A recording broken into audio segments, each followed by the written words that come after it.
समय की कमी को देखते हुए कार्यक्रम को हमें त्वरित गति देनी पड़ेगी।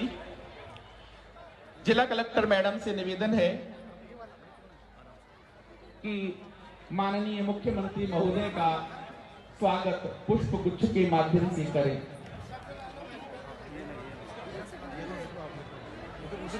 साथ ही अरे सर आपको सर एक आपको रिक्वेस्ट है सर, आपको वो जगह नीचे लाइव चल रहा है ना सर,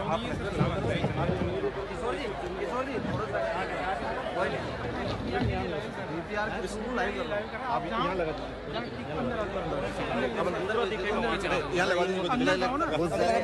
लेकिन वहीं पीछे होता पीछे पीछे वहाँ दीवार।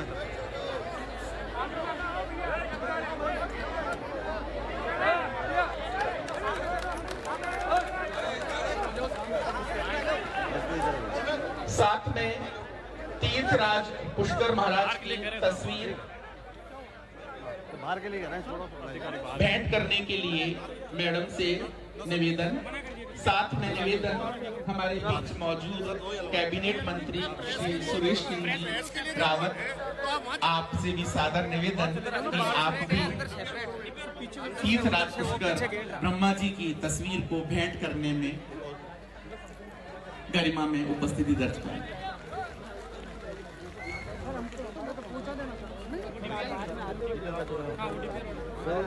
लाइव के लिए बोले बाहर से माननीय कैबिनेट मंत्री श्रीमान सुरेश सिंह जी रावत जी से निवेदन कि माननीय मुख्यमंत्री महोदय का बुके देकर स्वागत और अभिनंदन हम सभी की ओर से करें।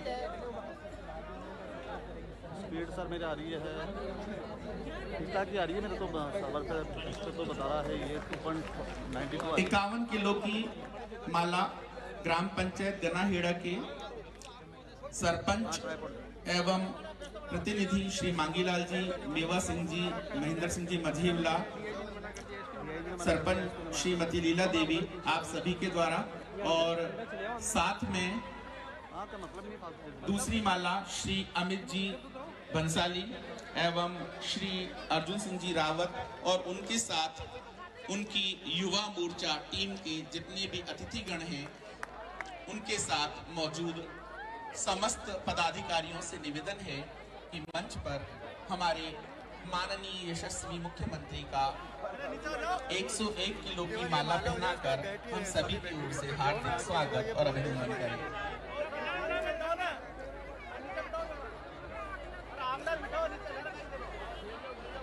अरे बस ये माला होती निकल गई।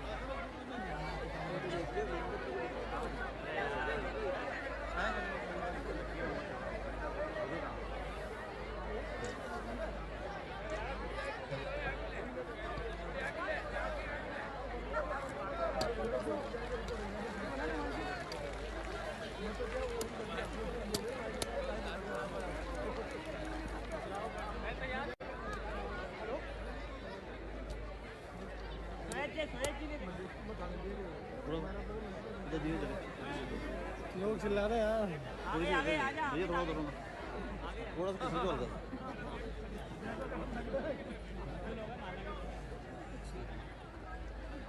समझ नहीं आ रहा।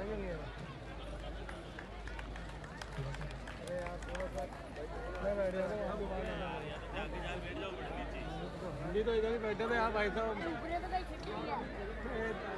माननीय कैबिनेट मंत्री जी से निवेदन कि हमारे माननीय मुख्यमंत्री महोदय को तीर्थराज पुष्कर की ओर से भगवान विष्णु की गदा भेंट करें।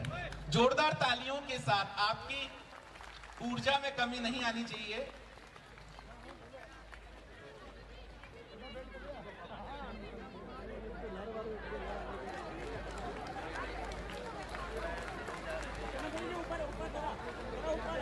पुष्कर उपखंड के उपखंड अधिकारी श्रीमान निखिल जी पोद्दार से निवेदन है कि माननीय का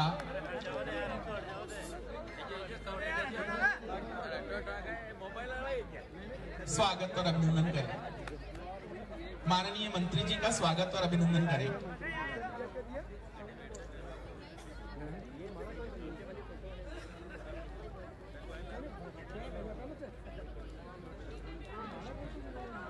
महोदय के स्वागत के लिए भी मेरा निवेदन रहेगा उपखंड अधिकारी महोदय से।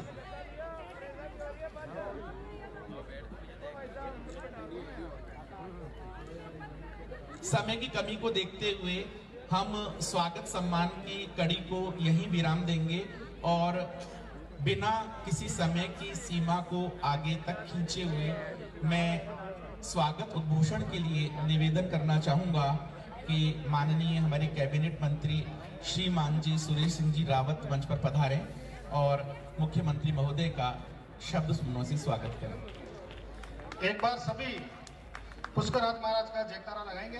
बड़ा पुष्कराज महाराज की।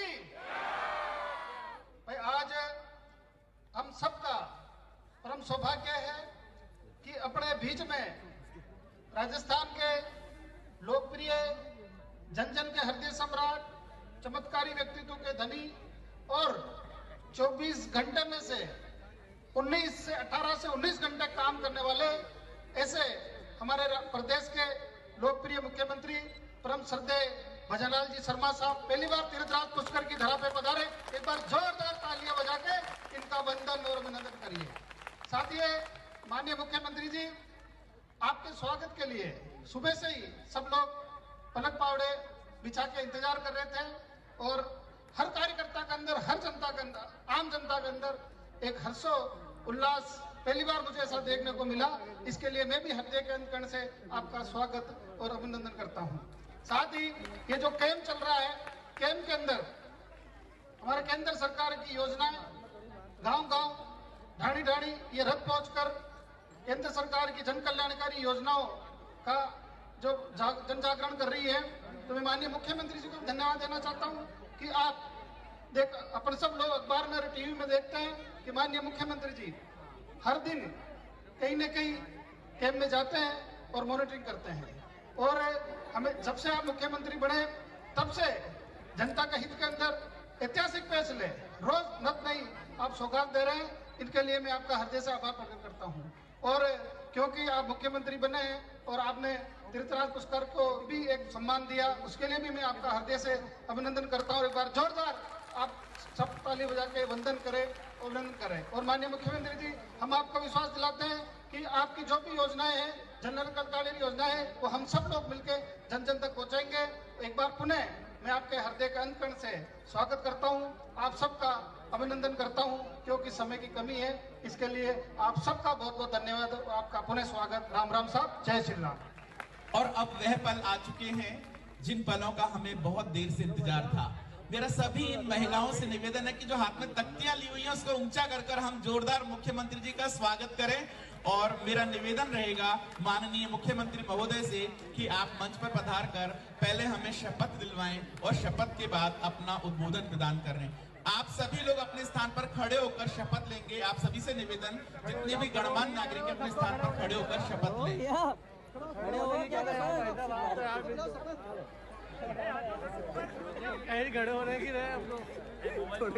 बोलिए भारत माता की।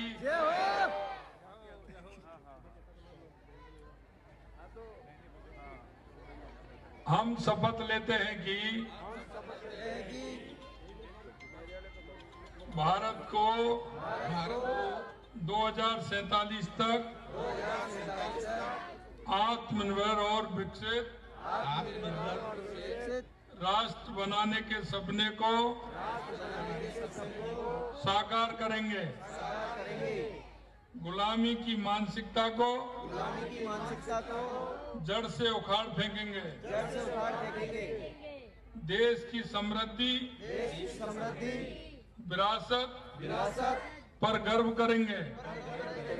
भारत की एकता को सुदृढ़ करेंगे और देश की रक्षा करने वालों का सम्मान करेंगे। नागरिक होने का कर्तव्य निभाएंगे। भारत माता की। आज के इस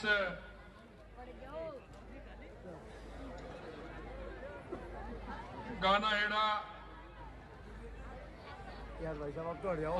विकसित भारत संकल्प यात्रा के शिविर में आपको साइड दे रखी है ना यार। आपके अपने ही भीड़ हो रही है, सभी है देखो यार। उससे क्या हुआ यार? लोक लाडले हाँ? अरे चल रहा होगा यार। और कैबिनेट मंत्री उससे क्या हुआ? हम तो देखेंगे चेन आप हटो। सम्माननीय सुरेश रावत जी, तो यही तो लास्ट है और क्या है? आपके अपने हम लोग किस लिए आए? थोड़ा आप इधर लोकप्रिय सांसद सम्माननीय भागीरथ चौधरी साहब, वैसे थोड़ा उधर हूँ। पार्टी के जिला अध्यक्ष भाई देवी शंकर जी बुधड़ा जी, हमारी प्रधान श्रीमती सीमा रावत जी, प्रधान रामचंद्र जी ठाकर साहब, सरवर सिंह जी रावत जिला परिषद सदस्य, महेंद्र सिंह जी, लीला देवी जी और हमारे इस पुष्कर पालिका के अध्यक्ष भाई कमल पाठक जी, मंच पर विराजमान सभी हमारे वरिष्ठ नेतागण, पदाधिकारी और मेरे सामने विराजे मेरे पूजा योग बुजुर्गों, नौजवान दोस्तों और इतनी बड़ी संख्या में आई मेरी माता और बहनों, सभी को मैं नमस्कार करता हूं, सभी को मैं प्रणाम करता हूं। मैं आज अपने आप में अभिभूत हूं क्योंकि मैं तीर्थराज पुष्कर और ब्रह्मा जी की धरती पर आया हूं। मैं तीर्थराज पुष्कर और ब्रह्मा जी को भी मैं नमन करता हूं। सभी तीर्थों के राजा पुष्कर जी की यह झील, इसमें डुबकी लगाए बिना कोई तीर्थयात्री नहीं रहता और यहाँ की पवित्रता दुनिया में प्रसिद्ध है। प्रदेश के हृदय में बसा ये ऐतिहासिक नगर अपनी संस्कृति, शिक्षा और पर्यटन को आगे बढ़ाने का काम करता है। अरावली पर्वत से घिरे शहर के अंदर हम जो अजमेर की बात करते हैं तो आना सागर, फय सागर जैसी झीलें दुनिया के सैलानियों को लुभाने का काम करती हैं। इस धरा पर पृथ्वीराज चौहान जैसे पराक्रमी योद्धा हुए हैं। मैं ऐसे सूरवीरों को भी नमन करता हूं। गानाएड़ा अजमेर में आयोजित विकसित भारत संकल्प यात्रा के इस शिविर में आप सभी का स्वागत है। ये किसानों की भूमि है। यहाँ का किसान अरावली के कठोर धरातल को अपने पसीने से सींचता है। हम अपने प्रदेश के किसानों के हित की रक्षा के लिए प्रतिबद्ध हैं। हमने उनकी बेहतर काम करने की हमने प्रारंभ किया है।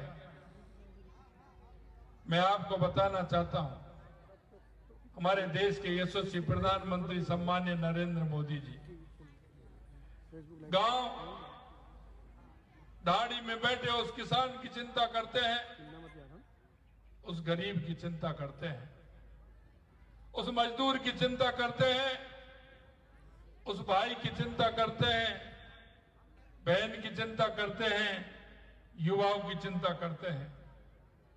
हमेशा वो कहते हैं कि किसान आगे बढ़ेगा तो देश आगे बढ़ेगा, क्योंकि किसान कहते हैं ना, कहावत है कि हारी जंग पर कौन लड़ता है। ये किसान ही है जो हारी हुई जंग पर लड़ता है। उसकी फसल भी खराब होती है, कभी फसल कम आती है, लेकिन अगली बार भी वो उसी काम को करता है और इस देश के उन सभी नागरिकों का पेट पालने का काम करता है जो किसान पर आधारित रहते हैं। मैंने अभी 2 दिन पहले ऊर्जा विभाग की समीक्षा बैठक ली थी। मैंने उनसे कहा उनको ये निर्देश भी दिए कि रबी की फसल है और किसान किस तरह से इस फसल को पैदा करता है। अगर इसको समय पर पानी नहीं मिला, बिजली नहीं मिली, तो किसान को परेशानी होगी। मैंने निर्देशित किया है कि किसान को पर्याप्त बिजली मिले, किसान बिजली के बिना परेशान नहीं रहे। किसानों की आय के इजाफे के लिए हमारी सरकार प्रतिबद्ध है, क्योंकि सबसे ज्यादा बाजरा, ज्वार, मक्का, दलहन राजस्थान में होता है। मैंने हमारे खाद्य आपूर्ति मंत्री जी पीयूष गोयल जी को पत्र लिखा है कि बाजरा और ज्वार राजस्थान में होता है, क्यों ना हम मिनट्स में शिविरों में करीब 2,05,000 लोगों ने अजमेर के अंदर हिस्सा लिया है। यही नहीं, करीब 42,000 लोगों की टीबी की जांच अजमेर के अंदर हुई है। करीब 70,000 आयुष्मान कार्ड इस शिविर के माध्यम से बने हैं। मेरा भारत स्वयंसेवक में करीब 9,000 पंजीकरण हुए हैं। करीब 7,500 किसानों को क्रेडिट कार्ड बने हैं। प्रधानमंत्री उज्ज्वला योजना में करीब 4,000 लोग लाभान्वित हुए हैं। मैं आपसे निवेदन करना चाहता हूं, जो हमारे किसान भाई थे, हम किसान सम्मान निधि देने का काम माननीय देश के यशस्वी प्रधानमंत्री जी ने किया है। लेकिन पिछले 5 साल में जो हमने देखा है, हमारा अगर किसी किसान की देहावसान हो जाता है, उसका नामांतरण उसके बेटों को चढ़ता है, उसकी सूची तुरंत प्रभाव से केंद्र को पहुंचनी चाहिए, जिससे उनके उन बेटों को उसका लाभ मिल जाए। लेकिन इस सरकार ने वो सूची पहुंचाने का काम नहीं किया। मैं आपसे निवेदन करना चाहता हूं, इन शिविरों के माध्यम से उनमें जो हमारे किसान भाई रह रहे हैं, जिनको सम्मान निधि नहीं मिल रही है, उन किसानों को वो सम्मान निधि मिले, ये भी हमें सुनिश्चित करना है। मित्रों, मैं आपसे इतना ही कहना चाहता हूं कि जिस तरह से पूरे प्रदेश के अंदर हम कह सकते हैं कि राजस्थान में 1 जनवरी 2024 से, क्योंकि आपकी सरकार को अभी 1 महीना भी नहीं हुआ, लेकिन जो हमने आपके साथ चुनाव में जो संकल्प लिया था, जो हमने आपसे वायदा किया था, हमें पता है जनता के बीच में जाना है, हमारा कार्यकर्ता वायदा करता है, हमें उन वायदों को पूरा करना है। हमारी सरकार को 10 दिन नहीं हुए, हमने हमारी समीक्षा की, हमने देखा, और मैं कहना चाहता हूं 1 जनवरी 2024 से उन सभी हम महिलाओं को जो जरूरतमंद हैं, और उनको सभी को 450 रुपए में सिलेंडर देने का काम हमने किया। ये राजस्थान में 73 लाख बहनों को इसका फायदा मिलने वाला है। 450 में सिलेंडर 73 लाख को हम देने वाले हैं। यही नहीं, हमने जो वायदे किए उन वायदों को धीरे धीरे आप देख रहे हैं। कांग्रेस वाले कहते हैं 19 पेपरों में से 17 पेपर लीक किए। अरे भाई, ये युवा है, और युवा रोजगार के लिए पेपर देता है। युवा के मन में जो टीस थी, युवा के मन में जो अफवाह था, युवा जो परेशान था, हमने कहा कि हमारी सरकार आएगी, हम एसआईटी गठित करेंगे। और मित्रों, मैं कहना चाहता हूं, एडीजी के नेतृत्व में हमने एसआईटी गठित की, और उस एसआईटी ने काम भी प्रारंभ कर दिया। ऐसे लोग जो नकल करवाते थे और जो नकल में किसी तरह से हिस्सा लेते थे, उनका भी इंतजाम होने वाला है, और उन्होंने काम प्रारंभ कर दिया है। युवा के वो सपनों को तोड़ने का काम किया है। युवा को जो आघात दिया है, निश्चित रूप से आपसे कहना चाहते हैं कि उनको किसी भी कीमत पर बख्शा नहीं जाएगा। यही नहीं, उस पेपर लीक नकल दोषियों के खिलाफ केस ऑफिसर स्कीम के तहत ट्रायल भी किया जाएगा, जिससे कि उनको मालूम पड़े कि नकल करना कितना महंगा होता है। संगठित अपराध के लिए हमने गैंगस्टर टास्क फोर्स का भी गठन किया है, जिसने अपना काम प्रारंभ किया है। जिस तरह के अपराध होते थे और अपराध की निकल जाते थे। ये राजस्थान है, ये शक्ति और भक्ति की धरती है, ये अपराध की धरती नहीं है। हम कहना चाहते हैं या किसी भी तरह का अपराध सहन नहीं किया जाएगा। आपकी सरकार ने ये काम भी प्रारंभ कर दिया है। मैं आपको बताना चाहता हूं, कांग्रेस के लोग कहते हैं कि नाम बदल दिया। अरे नाम तो आपने बदला था। अन्नपूर्ण रसोई योजना थी हमारी, क्योंकि हम तो भगवान को मानने वाले हैं।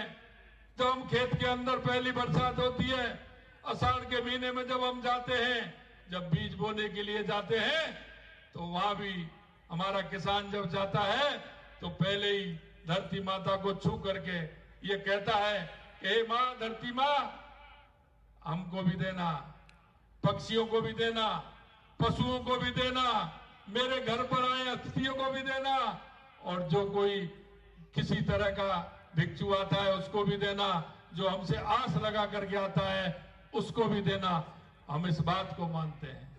हमने अन्नपूर्णा रसोई प्रारंभ की थी, बदलने का काम तो आपने किया था, उसको इंदिरा रसोई कर दिया। और उसमें भी किस तरह का घोटाला हुआ उसकी जांच भी हो रही है। जहां भी कोई व्यक्ति नहीं है लेकिन वहां भी 200 थालियां उनकी जा रही है। ऐसा कौन सा है कि ऐसा अंतर नहीं, जो कोई भी दिन ऐसा नहीं हो जो 200 से कम नहीं जाए, कोई भी दिन ऐसा नहीं जो 100 से कम नहीं जाए, चाहे त्योहार हो कुछ भी हो। ये कैसा रसोई है भाई? आदमी की संख्या कैसे हो जाती है कि डेली 100 ही लोग आने वाले हैं? मैं आपसे कहना चाहता हूं, हमने उस योजना को महत्वपूर्ण योजना बनाया है। उस योजना में 450 ग्राम मिलता था, हमने उसमें 600 ग्राम सामग्री की है। और उसमें एक बात और मैं आपको बताना चाहता हूं कि उसमें श्री अन्न मिनट्स मिलने वाले हैं, उसमें खिचड़ा भी मिलेगा, उसमें बाजरे की रोटी भी मिलेगी, उसमें रागी की रोटी भी मिलेगी, उसमें मक्का की रोटी भी मिलेगी, जिससे कि व्यक्ति को अच्छा आहार और अच्छा भोजन मिले। मैं आपसे निवेदन करना चाहता हूं, पिछली सरकार ने जो भ्रष्टाचार के मामलों में जो संरक्षण देने का काम किया, हमने कहा कि भ्रष्टाचारी को तो बख्शा नहीं जाएगा, लेकिन जो उसकी सिफारिशी है उसकी भी जांच करानी होगी कि वो भ्रष्टाचारी की सिफारिश क्यों करता है। हमने वादा किया है भ्रष्टाचार को जीरो टॉलरेंस का। हम निश्चित रूप से कहना चाहते हैं कि किसी भी तरह का भ्रष्टाचार, चाहे वो संस्थागत भ्रष्टाचार हो, किसी भी तरह का भ्रष्टाचार हो, वो सहन नहीं किया जाएगा। मैं आप इतनी बड़ी संख्या में यहाँ आप सभी लोग आए हैं, मैं आपसे इतना ही आग्रह करना चाहता हूं, क्योंकि हम भी कहीं ना कहीं किसी गांव के अंदर रहते हैं, किसी ढाणी के अंदर रहते हैं। हम इस प्रदेश के, इस देश के नागरिक भी हैं। हम नागरिक होने का अपना कर्तव्य भी निभाएं। मेरे पड़ोस में ऐसा कौन है, मेरे पड़ोस में ऐसा कौन है जो इस योजना को के पात्र है? ऐसा कौन है जो इस योजना से वंचित है? मैं आपसे इतना ही कहना चाहता हूं, उस हर व्यक्ति को लाभ देने का काम आप भी करें। देखिए मेरे पड़ोस में, मेरे मोहल्ले में, मेरे गांव में कौन ऐसा है जिससे उसको माननीय नरेंद्र मोदी जी की योजनाओं का लाभ मिल सके और वो पात्र व्यक्ति उस योजनाओं से जुड़ सके। आप इतनी बड़ी संख्या में आज इस शिविर में आए, आप सभी को बहुत बहुत धन्यवाद, बहुत बहुत धन्यवाद। सभी को नमस्कार, जय हिंद, जय भारत। धन्यवाद श्रीमान। उन्होंने सरकार की उपलब्धियां गिनाई। इसके साथ ही पूर्व में सत्ता में काबिज कांग्रेस सरकार पर भी जमकर निशाना साधा है।